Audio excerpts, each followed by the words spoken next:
Great. So over here.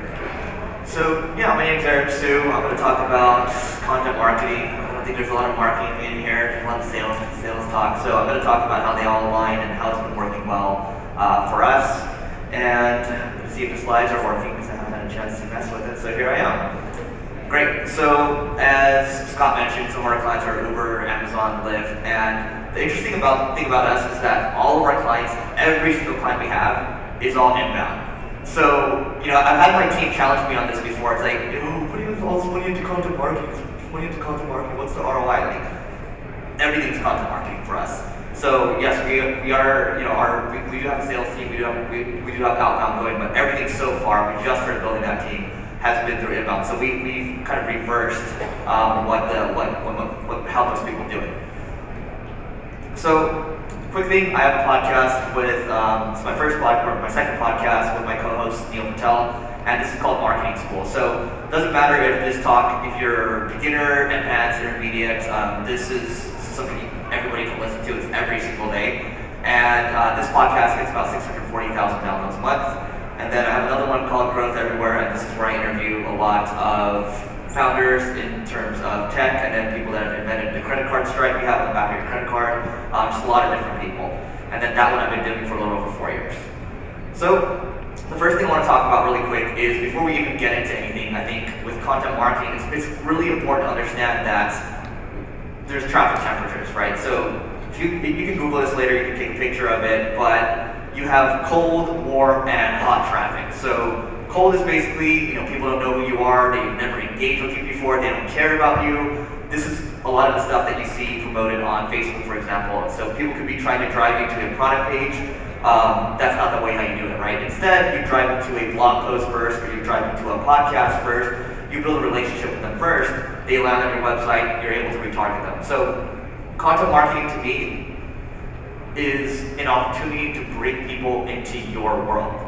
So when you're able to bring people into your world, you can retarget them, you can get them on your email list, you can do whatever you want, you can have your sales team jump on them. So it's really important to think about 3 stages of the funnel, right? Instead of just thinking, we're going to do a white paper, we're going to do a webinar, and we're going to try to close them quickly. Usually, I think for a lot of you guys, your sales cycles are longer, and well, the total contract value is a lot higher, so it's going to take some time, obviously. So think about it this way, think long term, and you're going to win.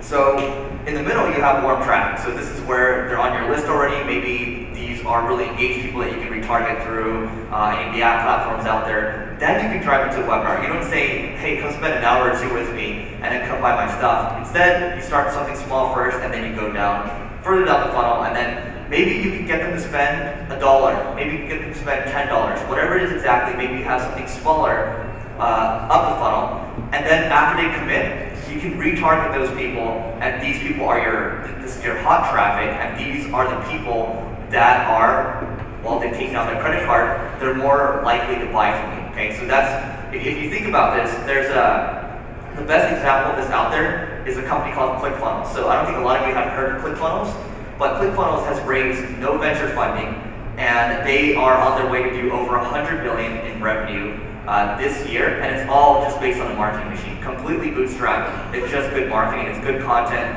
As a matter of fact, we did a conference about a week or 2 ago, and the CEO of that company spoke on stage, delivered great content for 90 minutes, just caused everyone to cause a ruckus, and everybody was lining up to buy his product afterwards, and he sold $3 million worth in 90 minutes. Okay, so it's not a scam, just good content. He's out there all the time, he's delivering good stuff. So that's traffic temperatures. And what I want to do is I want to go back and talk about podcasting. So I'm not necessarily saying all of you need to start a podcast, but all of you need to have some kind of content foundation in the beginning. So whether it's you're good at blogging, or if you are good at, video, start with the foundation first, and you can go further down. I'll give you a framework you can use afterwards, okay? So this is Growth Everywhere. This is over 4 years. We've gotten a little over 1.3 million downloads, which is fine, but that led to this podcast, Marketing School, which has 8.6 million downloads, and it's been a little over a year and a half so far. So it's been great. I mean, in terms of if you guys are wondering about the ROI, I mean, it leads to speaking gigs, it leads to clients that actually, it shortens the sales cycle by a long time, because, or significantly, not a long time, but the reason that it shortens the sales cycles because they know you already, they trust you, and it's a really intimate form of content marketing. So it's gotten to the point where last year, I remember I was speaking at a conference in Amsterdam, and we were doing Q&A, and the girl raised her hand, and she's like, yeah, to be honest, I'm a big fan of your podcast, I listen to you in the shower. I'm like, damn, that's pretty intimate. So when you get that intimate with somebody, I mean, it's just like, okay, it's just much easier to buy because they trust you as a friend. So I think for anybody here, I mean, if you start a podcast, and I think if you're running the company, you should start the podcast, because if somebody leaves on your team, you're kind of screwed. And then also if you're an individual too starting a podcast, I think we all have something to say here, right? So I just really like podcasts. I mean, I just talk about it all day. I do a lot of podcasting, so I just think it's, in terms of the ROI, just across the board, it's been fantastic. I wouldn't have been able to meet the people that I've been able to meet without podcasting. So a lot of you are probably thinking, well, that's easy, right? You had this audience in the beginning, but it's not always sunshine and flowers. I mean, the story that I always go back to is when I first started this podcast, Growth Everywhere, so that's the first one with just my face on it. I was spending 6 hours a week on it, so I was actually doing the work. I was interviewing, I was writing the show notes, I was posting everything, I was doing everything manually. I was spending 6 hours a week on it. And after the first year, I was only getting 9 downloads a day. Okay, the data's right there, I should just give up. But I kept getting emails from people saying, hey, like, I don't know why you're not getting more listens, but the stuff that you're putting out there is really changing my life, and I think you should just keep going. So I call this the unsolicited response rate, so the URR. I'm just throwing the metric out there so you guys can track something. So whether it's people tweeting at you or it's people emailing you, if they're really liking it and you feel like you're getting something, you should keep going. And the reason I kept going is also because I felt like I was cheating, because I was getting to talk to amazing people for free mentorship. Typically, these are people charging, 10 grand plus to speak somewhere. I get to talk to them for free for 30 minutes or 1 hour or so. That's a no-brainer. The traffic, I mean, that's icing on the cake.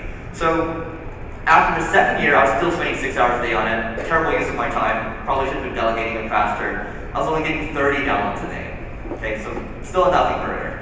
And you just keep going, and then things start to compound, and then that podcast now gets $80,000 a month, and that led to the second podcast, which is, I think we're aiming to get to $2 million a month, but we're at 640 right now. It just takes time, right? I think it's just like that with content marketing. I think with sales, we want to hit numbers so quickly, but if we're trying to build something for the long term, we want to make sales easier, you got to make marketing and sales work together. Content marketing is just one of those things that really, I mean, you can build a framework around it, and it's an entire business, because I think when I was at SaaStr 2 weeks ago, I was looking at the slide and I was like, yeah, that makes sense. So the new moat is having some kind of brand, and a podcast helps you build that kind of brand. So that's the first thing. Okay, whether it's a video, podcast, whatever it is exactly. If you can build a brand, whether it's a personal brand or a company brand, and not just stand behind the scenes all the time, you can leverage that, put it together with sales, and you're going to be good. Because it helps us so much when our salespeople bring this into the conversation, right? Because we have so much content, we can just keep funneling content to them and just continue to be useful instead of saying, hey, I'm just following up here, can you buy my stuff? Like, no, be useful to people. Okay, so podcast listening, I think these are all trends that it's not like you're not seeing hockey stick growth immediately, but you're seeing slow and steady growth across the board. So 2008 got about 9%, and then in 2016 about 21% of the population. I think most people in here now have all listened to a podcast. I know there's people that listen and they tell their Amazon Alexa, play their flash briefing. It's a lot more people are listening to it, and it's being built into the cars too. So slow and steady growth, that's cool with me. And then this is the podcasting host that we use called Libsyn, and Libsyn says that 36% of the entire population, at least for their hosting, has listened to a podcast. So look, it's just getting bigger and bigger. I'm driving the point here home. I don't think I need to explain anymore. It's just getting bigger and bigger. It's worth it to jump into it, and you might think it's too late, but now it's still a really good time. So this image right here, this is actually from the company I was talking about, ClickFunnels. So with ClickFunnels, the CEO's name is Russell Brunson. He got a #1 podcast just by doing this. So this is a MP3 stick with 365 episodes of his podcast in there. And what he does is he runs Facebook ads to this landing page, and he says, hey, I will give you this for free. And if you just pay for shipping, you pay $9 for shipping, you will get this for free. And then he has all these other things that are tied to it. So, you can buy the transcripts, and then you can buy his courses after, whatever it is.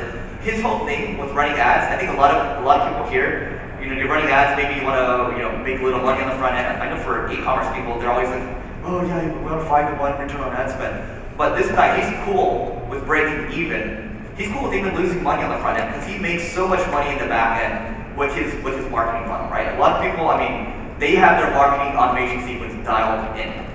So what he did was, he started driving Facebook ads. He would spend $15 per acquisition here.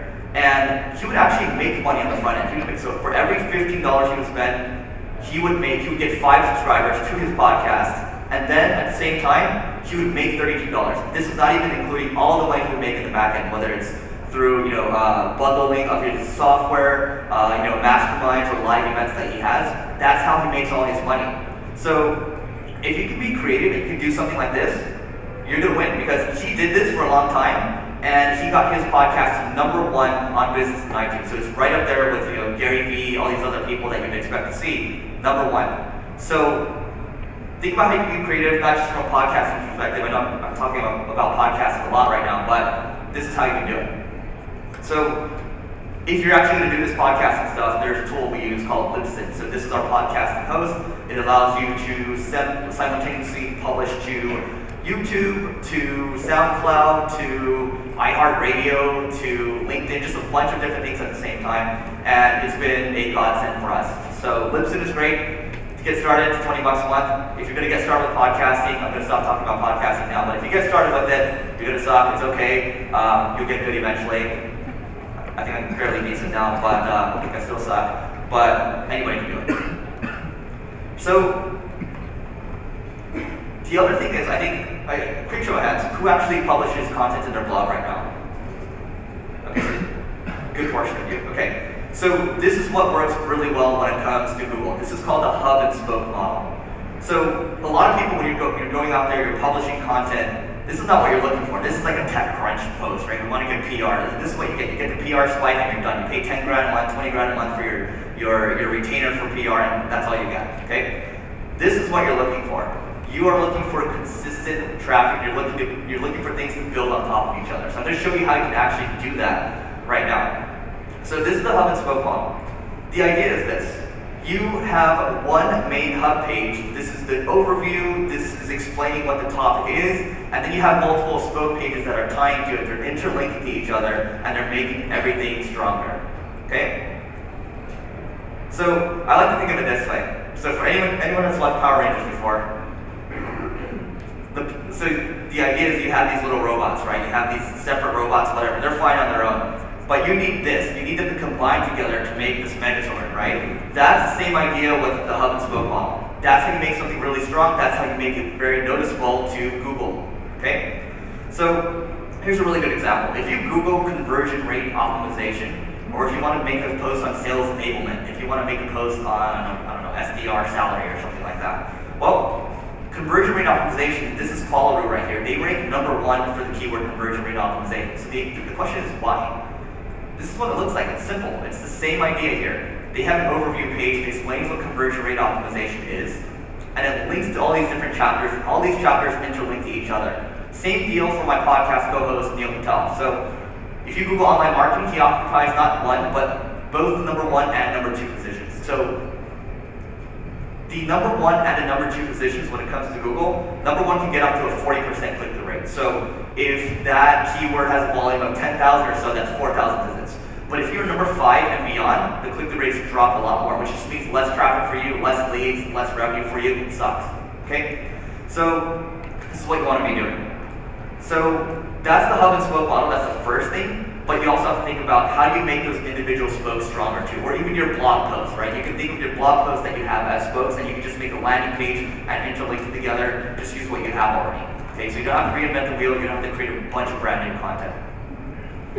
So Abraham Lincoln, this post on Wikipedia. The reason why Wikipedia does so well across the board is because the content continues to get, well, people continue to add to it, right? So this post right here, Abraham Lincoln, it originally started with 13,000 words, and then it jumped all the way up to 24,000 words in 2017. That's over a 10-year period. People just continue to add to it over and over and over.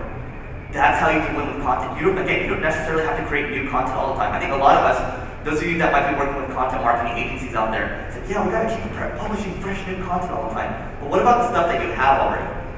And I think the easiest analogy to use here is, if you go buy a car, you don't just buy it and then you drive it for 1 week or 2 weeks and then you're done. And I think I guess, I'm not gonna use that example, it's pretty bad. Anyway, move on to the next one. So, this is what we did for, this is one of our blog posts right here. So we have this one blog post called 10 Companies with the Best Digital Marketing Campaigns. It drives us a good amount of leads. And so we just added some content, we removed some companies, we added some companies, we just added, maybe 2-3 paragraphs of text. And so what happened was, originally, this post in 2016 was getting about, 700 visits a month. Then after we added the paragraphs of content, it jumped up by 4 times. So it jumped up to 2,800 visits a month. Okay, now keep in mind, if you're trying to buy this traffic on Google, you're paying 10, 20, 30 bucks per click. Okay, so quote unquote free traffic, this is how you do it. You just upgrade the content that you have already. And so for us, again, what's the ROI, Eric? So free consultations, we are getting free consultations. So as a marketing agency, that's our thing. We're looking for free consultations for people that need help. And then in 2018, look, we're continuing to reap the benefits for this. It's gone up to, it says 5,400 here, but last time I looked at the analytics, it actually jumped up to about 6,300. So it continues to go up higher and higher and higher. It's just by upgrading your content. It doesn't take rocket science. You just need frameworks that you have. You use the hub and spoke model, you make a Megazord, and then you do this, and you're good. Most people aren't doing this stuff because they're so focused on it's like an echo chamber where just produce fresh new content. It doesn't have to be like that all the time. And frankly, we don't all have the time to do that all the time. And make sure, if you want to make the case for ROI again, so you want to make sure that you're tracking this too. So it's very simple, we use a sheet here. You can see everything's green across the board. Percentages, before and after, every single time, just keeps going up, just keeps going up. It's a freaking no-brainer. So here's the framework that I wanted to talk about. Really simple, you can screenshot it. I don't know if the slides are going to be shared, but here's the idea. Whether you start with podcasting, whether you start with videos, whether you start with blog posts, you start with this framework at the top right corner. You just ask yourself these questions as you go down. You can share this with your team, paste it somewhere, tape it up, I don't know, do your content in your content meetings, but if your content is outdated, okay, just go ahead and update it. If you feel like it can actually be reformatted into other pieces of content. There's a girl named Shalene Johnson, she has these courses. She starts with Facebook Lives because that's her element. She starts with Facebook Lives, and she likes those, and then she makes them into individual videos, and then she makes them into blog posts, and then she makes them into social media images.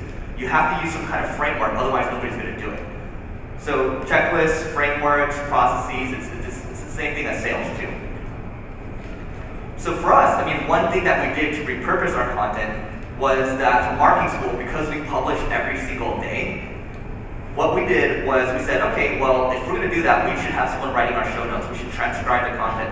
So what we did was we made another site called marketingschool.io, and we just dumped the content there. Because frankly, Neil and I just don't have the time to kind of manage this. We just threw it on there just to see how it would go. And what happened was we didn't build any links to this site.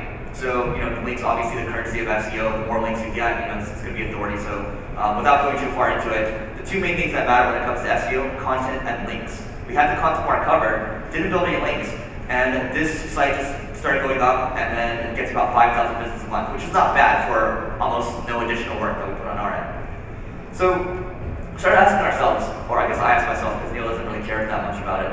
So I asked myself, I said, well, what can we do to do more? What can we do to do even more? And what we did was that we threw this same exact content onto singlebrain.com. So singlebrain.com has a much higher SEO score or domain authority, whatever you want to call it. We just moved it over there, and then our traffic shot up by 20,000 just next month. Okay, and our traffic continues to skyrocket right now. I think in December, and we're decent for a marketing-related site. We had about 50,000 visits in November or so, and we're on track to do about 100,000 this month. And I wouldn't be surprised if we hit 250 to 300,000 visits on the blog. But you just do stuff like this and it starts to compound. You just figure out how you can make the most out of your content. So I guess something we need to address the duplicate content thing here. So the other thing is, and I know we're running a little short on time, but in terms of the content length, some of you always ask, or when I do webinars with people, they're always asking, how long should the content be? If you're going to do blog posts, how long should it be? So I have some data for you. Data's good. And this is a graph. This is a study done by a company called SERP-IQ. And this was done a couple years ago. So they show that the top 3 results, generally, you should be at about 2,500 words or so. So I'll give you some data right here. Podcast co-host Neil, he's got 2 marketing blogs that get over 1 million visits a month. Now, all he does on his blogs, he just publishes 2,000 and 4,000 word posts. We're talking almost every single day, actually. He spends a lot of money on content, and he follows this framework, and it's worked really well for him. That's how he ranks #1 for online marketing. That's how he ranks #4 for SEO, #3 for affiliate marketing. Whatever it is exactly related to marketing, he's got that covered. It's because he's invested this amount of money to do that. And he gets so many leads, and I think a lot of us could use more leads. And then from there, I mean, he has his sales team jumping on it. So if you want to build this framework, if you get up to 1 million visits, there's so much you can do with it. From a retargeting standpoint, from building a better relationship with people, from building a brand. That's what you want to be able to do with content. This is another study done by a friend of ours named Brian Dean, very popular in the SEO space. His site is Backlinko. And his study shows here that, yeah, you got to be around 2,000 words or so in general. And I can tell you that once we started doing longer form content, that's how our traffic started to compound.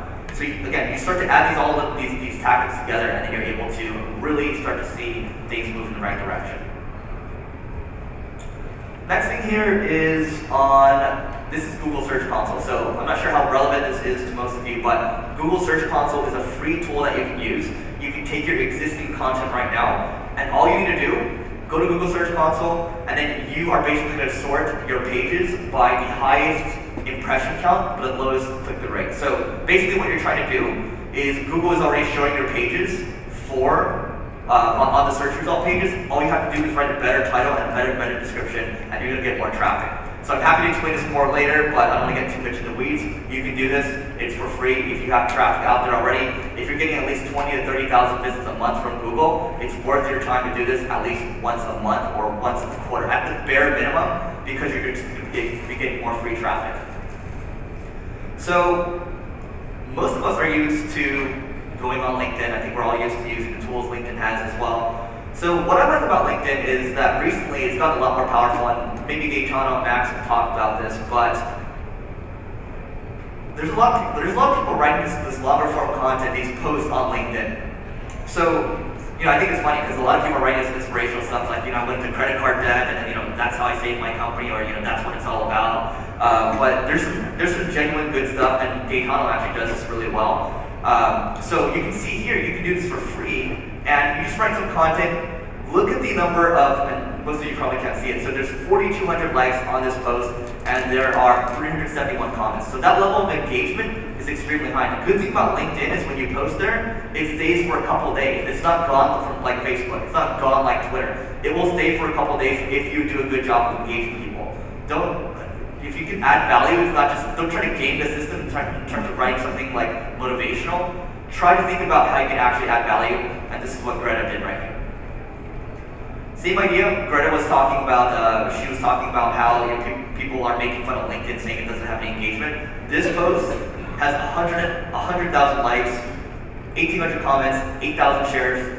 It does well. A lot of people aren't really thinking about it that way right now. But if you can have some kind of framework, again, if you think LinkedIn is your jam, and you like creating content on LinkedIn, it's not that hard, it's not going to take you that much time, just keep doing this. Or you can keep doing it on Quora, for example. Think about where your audience is first, and then start creating content there. Now, I think a lot of people, it seems like content is just this daunting thing, and it's going to take too much time. Sure, it's going to take a lot of time, but at the end of the day, it's so worth it, because you do it because other people aren't willing to do it. This is one of my friends, Ginny. She did the same thing. She wrote a post, 187,000 people checked out her profile, and she got 10 million views on her post. She got some leads from it. She got a lot of people that were looking to work for her too. That's how you can make LinkedIn work for you. You don't necessarily have to pay out the gate. Be strategic about it. Add the right people to your network. write good content, and I know it's a really simple thing to say, yeah, create good content, but like genuinely add value to people, and then you'll get what you need. So I really like this one. Earlier this week I was at a marketing conference in San Diego, and we did a couple live events. And live events have been really ROI positive. I think a lot of people probably here do it already, but just even if you're an individual sales rep, individual contributor, it doesn't matter. I think live events are the best thing. I mean, so anytime I'm traveling somewhere, when I was in San Diego, we had a dinner on Tuesday, we had like a boat event on Sunday. Those things are high ROI. It's because you're connecting great people, first of all, and you're not really looking for a return, you're just connecting relevant people, whether sometimes I'll do marketer ones, sometimes I'll do entrepreneur ones, and yes, sometimes I'll pay for it too, or sometimes I'll have people pay for it. But live events, I've done one with Neil for Marketing School Live. I mean, this is a live event right here. So I think I'll talk more about dinners in terms of the ROI. So I wasn't really trying to get any business out of these things, but people tend to do business with people because they like them, right? So at the dinner, we threw a dinner last year, and then that led to a $200,000 contract. And I did one recently, it led to a $150,000 contract. So not bad for spending just some time with great people and going to an event that I want to go to. Throwing happy hours is fine as well, during your own mini conferences. I think, I always get this question about ROI. I think if you think about the theme for this talk really is you're going to put in a time, and your ROI, you might not ROI for a year, you might not ROI for 2-3 years, but it's all going to pay off eventually because people are going to know who you are, and people are going to like you, they're going to know you, they're going to trust you, and I think that's what it's all about. So really not trying to get the sale all the time, but just trying to be useful to people. So talked about already, and yeah, we talked about the dollars already, but I think that the long-term relationships is more what I'm after now. I think the less I think about the dollars and the more I think about connecting great people, the easier it becomes for me. So that's the end of the talk, but if you guys have questions, I think you can go up to the mic. We've got about 4 minutes here. I'm happy to answer any questions you have about marketing, sales, whatever. I can see some people getting up to leave, maybe.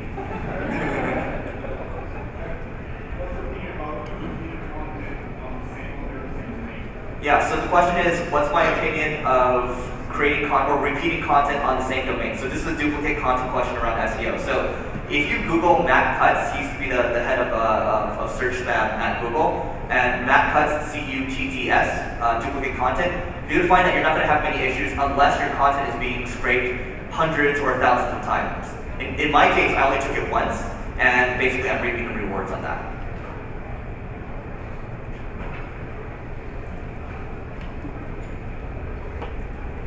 So Eric, I just wanted to give a tip to the audience and see if you agree with this. So you can look in your LinkedIn analytics and see who is most likely to engage with your content, whether it's salespeople, marketing specialists, whatever, and that can kind of give you an idea of who your audience is on LinkedIn. But one thing I do in these little posts that you were mentioning is in the first line I will say, account executives, this is for you, ... And then I'll post something from a recent Sales Hacker article, but only a little bit of a snippet from within the content, and I will use that to promote the content. Have you ever tried a strategy like that, and do you think that's a good tip for the audience here? And do you have any other tips on how they can get inspiration to create LinkedIn content that's relevant for their audience? A, I think that's a good tip. B, I mean, you can just look at the content you have already, you can look at your analytics, see what performs well, even the posts. So for those of you that are creating content and have trouble promoting it, you can just do it like a $1 a day strategy on Facebook. You can spend $1 a day promoting your content, just hit the easy button boost and see what does well. And then from there, you can just repurpose it into a shorter form post, which I have to assume is what you're doing on LinkedIn.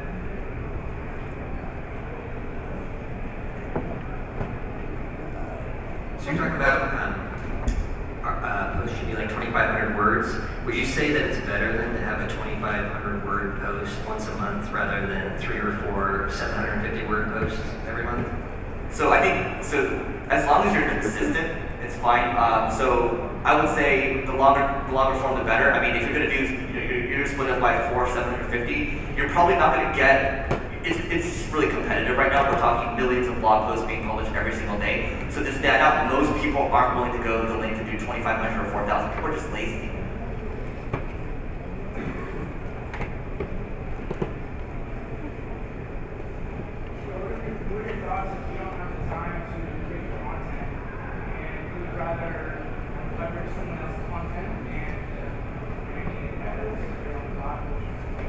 Okay, so the question is, if you don't have time to create content, what are my thoughts around kind of syndicating it? Yeah, so generally when you syndicate content, it's not your original thought, so it's not going to go that well. I have seen people that have tried to syndicate podcasts, for example, where they do like the short notes. They just don't do that well because it's not the original person creating it. It's like any other syndication out there. You're better off creating your own thing. And a lot of us think we don't have anything interesting to say, but the reality is we do. You take your podcast and Yeah. Yeah, so the question is, how do I turn my podcast into blog post in an automated way? So you use this tool called Rev, it's rev.com.